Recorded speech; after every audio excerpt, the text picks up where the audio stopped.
தாவேக தலைவர் விஜய் தற்போது டெல்லி புறப்படுகிறார். அதன் நேரலை காட்சிகளை பார்க்கலாம். சிபிஐயின் 2ஆம் நாள் விசாரணைக்காக நாளை சிபிஐ அலுவலகத்தில் ஆஜராவதற்காக தற்போது தாவேக தலைவர் விஜய் தனது இல்லத்திலிருந்து புறப்பட்டு தனி விமானம் மூலமாக டெல்லி புறப்படுகிறார். இதற்காக தற்போது சென்னை விமான நிலையம் வந்தடைந்திருக்கிறார் தாவேக தலைவர் விஜய். இது தொடர்பான கூடுதல் விவரங்களோடு இணைகிறார் சிறப்பு செய்தியாளர் செந்தில் ராஜா. செந்தில், விவரங்கள். பாலவேல், தமிழக வெற்றி கழகத்தின் தலைவர் விஜயிடம் கரூர் சம்பவம் தொடர்பாக ஒரு சாட்சியத்தின் அடிப்படையில் விசாரணையை மேற்கொள்கிறார்கள் சிபிஐ அதிகாரிகள். அதற்காக முதற்கட்டமாக 12ஆம் தேதி ஆஜரமாகுமாறு கூறியிருந்தார்கள். அதாவது ஜனவரி 12ஆம் தேதி. அதன்படி அந்த கோரிக்கையை ஏற்று கடந்த 12ஆம் தேதி டெல்லி சென்ற விஜய் முதல் கட்டமாக அன்று முழுவதும் அங்கு கிட்டத்தட்ட 6 மணி நேரம் சிபிஐ அதிகாரிகளுடைய கேள்விகளுக்கு பதிலளித்திருந்தார். அதற்கு பிறகு 2ஆம் நாள், அதாவது ஜனவரி 13ஆம் தேதி அந்த விசாரணை தொடர்வதாக இருந்தது. ஆனால் தமிழகத்தில் பொங்கல் பண்டிகை கொண்டாடுவதை ஒட்டி அதற்காக ஒரு கோரிக்கை முன்வைக்கப்பட்டது. அதாவது வேறு ஒரு நாளில் இந்த விசாரணையை வைக்க வேண்டும் என தமிழக வெற்றி கழகத்தின் சார்பில் கோரிக்கை வைக்கப்பட்டிருந்தது. அதை ஏற்ற சிபிஐ அதிகாரிகள் வேறு ஒரு நாளில் இந்த 2ஆம் நாள் விசாரணையை நடத்துவதற்காக திட்டமிட்டிருந்தார்கள். ஏனென்றால் ஏற்கனவே கூறப்பட்டது விஜயிடம் 100 கேள்விகள் கேட்பதற்காக திட்டமிட இருக்கிறார்கள் என்றெல்லாம் கூறியிருந்தார்கள். ஆனால் அதில் சில கேள்விகள் மட்டும்தான், அதில் பாதி கேள்விகள் மட்டும்தான் அன்று விஜயிடம் முன்வைக்கப்பட்டு அது அவருடைய பதிலை பதிவு செய்து டாக்குமெண்டாக கையெழுத்து வாங்கியதாலாம் தகவல் வெளியாகி இருந்தது. இந்த நிலையில் தான் 19ஆம் தேதி 2ஆம் நாள் விசாரணைக்காக ஆஜராக விஜய்க்கு சம்மன் அனுப்பப்பட்டிருந்தது. அதை ஏற்று, அதாவது 19ஆம் தேதி நாளை ஆஜராகும்படி அவர்கள் கூறியிருந்தார்கள். அதற்காக இன்றே டெல்லி புறப்பட்டிருக்கிறார். அதுவும் சென்னை விமான நிலையம் தற்போது வந்தடைந்திருக்கிறார். அதுக்கான காட்சிகளை நீங்க பார்க்கலாம். இங்கிருந்து தனி விமானம் மூலமாக செல்லக்கூடிய விஜய் அங்கிருந்து நட்சத்திர விடுதிக்கு போகிறார். அங்கு இரவு முழுவதும் தங்கிவிட்டு நாளை காலை சிபிஐ அலுவலகத்தில் 2ஆம் நாள் விசாரணைக்காக ஆஜராகிறார். பாலவேல், இப்ப முதல் கட்டமாக முதல் நாள் 6 மணி நேரத்திற்கு மேலாக விசாரணை நீடித்தது. அதே நேரத்தில் நம்ம டெல்லி செய்தியாளர் சுசித்ராவும் இணைகிறார். நீங்க தொடர்ந்து இணைப்பில் இருங்க, பேசலாம். சுசித்ரா, தற்போது தாவேக தலைவர் விஜய் நாளைய சிபிஐ விசாரணைக்காக இன்று தற்போது விமான நிலையத்திலிருந்து புறப்பட்டிருக்கிறார். முதல் நாள் விசாரணையில நிறைய கேள்விகள் கேட்கப்பட்டதாக சொல்லப்பட்டது. நாளைக்கு விசாரணையின் போக்கு எந்த வகையில் இருக்கும்? கரூர் விவகாரம் தொடர்பான 2ஆம் நாள் விசாரணை என்பது தமிழக வெற்றி கழக தலைவர் விஜயிடம் நாளை காலை சரியாக 11 மணி அளவில் சிபிஐ தலைமை அலுவலகத்தில் தொடங்கும் என்று எதிர்பார்க்கப்படுகிறது. குறிப்பாக முதல் நாளான விசாரணையின் பொழுது ஒரு சாட்சியம் என்ற அடிப்படையில் அவர் தரப்பு அந்த ஒரு கருத்துக்களை முன்வைப்பதற்கான, அதனை பதிவு செய்வதற்கான, அதிகாரப்பூர்வமாக பதிவு செய்வதற்கான ஒரு அவகாசம் என்பது விஜய்க்கு வழங்கப்பட்ட நிலையில் அவருடைய அந்த ஒரு கருத்துக்கள், குறிப்பாக அந்த கரூர் நிகழ்வு என்பது அவர் எவ்வாறு அறிந்திருந்தார், அந்த சம்பவம் நடைபெற்ற பொழுது அவருக்கு எந்த மாதிரியான தகவல்கள் வழங்கப்பட்டிருந்தது, அறிவுறுத்தல்கள் வழங்கப்பட்டிருந்தது, நிபந்தனைகள் விதிக்கப்பட்டது என்பதோட பல்வேறு கருத்துக்களை அவர் முன்வைத்த நிலையில் அந்த விஜய் கூறிய கருத்துக்களும் தமிழக வெற்றி கழகத்தினுடைய நிர்வாகிகளான ஆனந்த், ஆதவ் அர்ஜுனா, மதியழகன் உள்ளிட்டோர் வழங்கியிருக்கக்கூடிய அந்த ஒரு கருத்துக்களும், அது மட்டுமல்லாமல் தமிழ்நாடு காவல்துறை மற்றும் கரூர் மாவட்ட நிர்வாகத்தினுடைய அந்த ஒரு ஸ்டேட்மெண்ட் அறிக்கை மற்றும் ரிப்போர்ட்டுகள் அடிப்படையில் அந்த ஒரு கருத்துக்கள் என்பது ஒன்று போல் உள்ளனவா என்ற ஒரு கொலாபரேட்டிங் முறையைத்தான் அதிகாரிகள் தற்பொழுது கையாண்டு வருகிறார்கள். குறிப்பாக கடந்த முதல் நாள் வழங்கிய அந்த ஒரு வாக்குமூலத்திற்கும் மற்ற நிர்வாகிகளுடைய கருத்துக்களுக்கும் மாறுபாடு உள்ளதா என்ற அடிப்படையில் தான் நாளைய விசாரணை என்பது விஜயிடம் முழுக்க நடைபெறவிருக்கிறது. நிர்வாகிகள் கூறியுள்ள கருத்துக்களில் ஒரு வேறுபட்ட கருத்துக்கள் இருந்தால் நிச்சயமாக அது தொடர்பான பல்வேறு கேள்விகளை விஜயிடம் எழுப்பப்படும் என்ற ஒரு தகவலையும் சிபிஐ அதிகாரிகள் தெரிவித்திருக்கிறார்கள். குறிப்பாக அவர் அந்த வாகனத்தின் மேல் நின்று அந்த வாட்டர் பாட்டிலை எரிந்த விவகாரம் மட்டுமல்லாமல் வாகனம் சென்ற வழி மற்றும் வழி உள்ளிட்டவையும் தொடர்பான பல்வேறு கேள்விகளையும் நாளை எழுப்புவதற்கு சிபிஐ அதிகாரிகள் திட்டமிட்டுள்ளதாக சிபிஐ தரப்பானது தெரிவித்துள்ளது.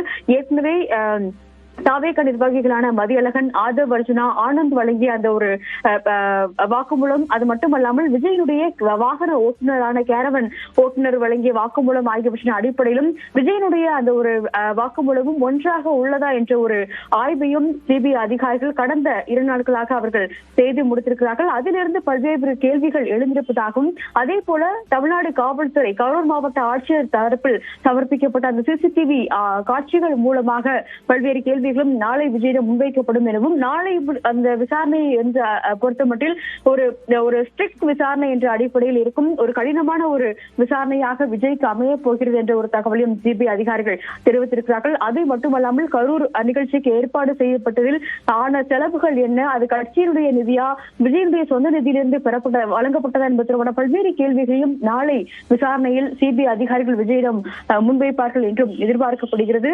முதற்கட்டமாக நாளை ஒரு நாள் அந்த ஒரு விசாரணைக்கு ஆஜராக கூடியிருக்கும் நிலையில் தேவைப்பட்டால் கூடுதலாக நாளை மறுநாளும் அவரிடம் விசாரணை நடத்துவதற்கான வாய்ப்புகள் இருப்பதாகவே பார்க்கப்படுகிறது. தமிழ்நாடு காவல்துறையினுடைய அதிகாரிகளும் நாளை அந்த விசாரணையின் பொழுது அங்கு பங்கேற்பார்கள் என்றும் எதிர்பார்க்கப்படுகிறது. பாலா, சுசித்ரா, இப்ப முதல் நாள் விசாரணை 12ஆம் தேதி 6 மணி நேரம் என்பது அந்த விசாரணை நீடித்தது. பல கேள்விகள் நீங்கள் சொன்னதை போல முந்தைய நபர்கள், கட்சியினுடைய நிர்வாகிகள், காவல்துறை அதிகாரிகள், மாவட்ட ஆட்சியர், காவல் கண்காணிப்பாளர் உள்ளிட்ட தெரிவித்த கருத்துக்களின் அடிப்படையில் கேள்விகள் இருந்தது.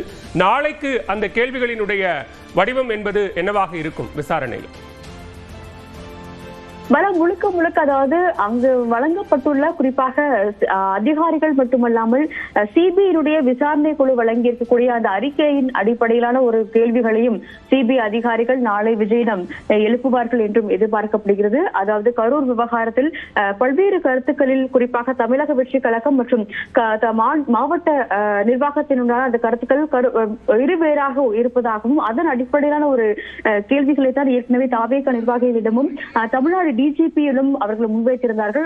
அது போன்ற ஒரு கேள்விகள், குறிப்பாக இந்த பொதுக்கூட்டம் பங்கேற்பதற்காக அவர் வந்த பொழுது அதில் ஏற்பட்ட அந்த கால தாமதத்திற்கு என்ன காரணம் என்பதற்கு விஜய் நாளை விளக்கம் அளித்தாக வேண்டும் என்ற ஒரு தகவலையும் சிபிஐ அதிகாரிகள் தெரிவித்திருக்கிறார்கள். அது மட்டுமல்லாமல் இந்த வாகனத்தினுடைய ஓட்டுநர் அந்த வழியே கூட்டத்திற்குள் அந்த வாகனத்தை ஓட்டிச் செல்லும் பொழுது அங்கு செல்ல வேண்டாம் என்று காவல்துறை அறிவுறுத்தியதாகவும், அந்த அறிவுறுத்தலை மீறி தாவேகா நிர்வாகிகள் வாகனத்தை ஓட்டிச் சென்றதாகவும் ஒரு குற்றச்சாட்டை மாவட்ட ஆட்சியர் விசாரணையின் பொழுது முன்வைத்திருந்தார். அந்த கேள்விக்கும் அவர் நாளைக்கு விஜய் விளக்கம் அளிக்க வேண்டும் என்ற ஒரு தகவலையும் சிபிஐ அதிகாரிகள் தெரிவித்திருக்கிறார்கள். மிக முக்கியமான ஒரு நாளாக நாளை தமிழக வெற்றி கழக தலைவர் விஜய்க்கு இந்த கரூர் விசாரணை என்பது இருக்கும் எனவும், அது ஒரு கடினமான ஒரு விசாரணையாகவும் இருக்கக்கூடும் என்ற ஒரு தகவலையும் சிபிஐ அதிகாரிகள் முதற்கட்டமாக தெரிவித்திருக்கிறார்கள். பாலா, சுசித்ரா, அன்று 12ஆம் தேதி விசாரணையின் போது காவல்துறை உயரதிகாரி டேவிட்சன் தேவாசீர்வாதமும் அன்றைய விசாரணையில் இடம்பெற்றிருந்தார்.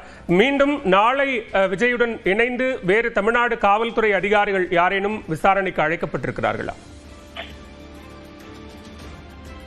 இந்த விவகாரத்தை பொறுத்தளவில் சம்மன் என்ற அடிப்படையில் அதிகாரப்பூர்வமாக காவல்துறை அதிகாரிகளுக்கு தற்பொழுது வரை சிபிஐ தரப்பிலிருந்து அவர்கள் எந்த ஒரு சம்மனையும் வழங்கவில்லை. இருந்தாலும் விசாரணை அதிகாரிகள், குறிப்பாக கரூர் மாவட்டத்தினுடைய விசாரணை அதிகாரிகள் வழங்கிய அந்த அறிக்கையின் அடிப்படையிலான ஒரு விசாரணை என்பது நடைபெற்று வருகிறது. ஆனால் நாளை விசாரணையில் அதிகாரிகளுக்கான ஒரு அதிகாரப்பூர்வ சம்மன் என்பது வழங்கப்படவில்லை. ஒருவேளை அது தேவைப்பட்டால் அவர்கள் ஒரு மரியாதை நிமித்தமான ஒரு விசாரணைக்கான ஒரு அழைப்பை அவர்களுக்கு நிச்சயமாக வழங்குவோம் என்ற ஒரு தகவலை தான் அதிகாரிகள் தற்பொழுது தெரிவித்திருக்கிறார்கள். ஆனால் முதற்கட்டமாக தாவேகாவுடைய நிர்வாகிகள், குறிப்பாக தாவேகா தலைவர் விஜய் அவர் மட்டுமல்லாமல் கூடுதலாக ஆதவ் அர்ஜுனாவிடமும் சில கேள்விகள் நாளை முன்வைப்பதற்கான வாய்ப்புகள் இருப்பதாகத்தான் கூறப்படுகிறது. இருந்தாலும் அவர்களுக்கான அதிகாரப்பூர்வ சம்மன் என்பது தற்பொழுது வரை சிபிஐ தரப்பிலிருந்து வழங்கப்படவில்லை. தாவேகாவுடைய தலைவர் விஜய்க்கு மட்டுமான ஒரே ஒரு விசாரணைக்கு அவர் குறிப்பிட்ட அந்த ஒரு தேதியில் அவர் ஆஜராவதற்கான ஒரு அனுமதியை மட்டும்தான் தற்பொழுது சிபிஐ தரப்பானது வழங்கியிருக்கிறது.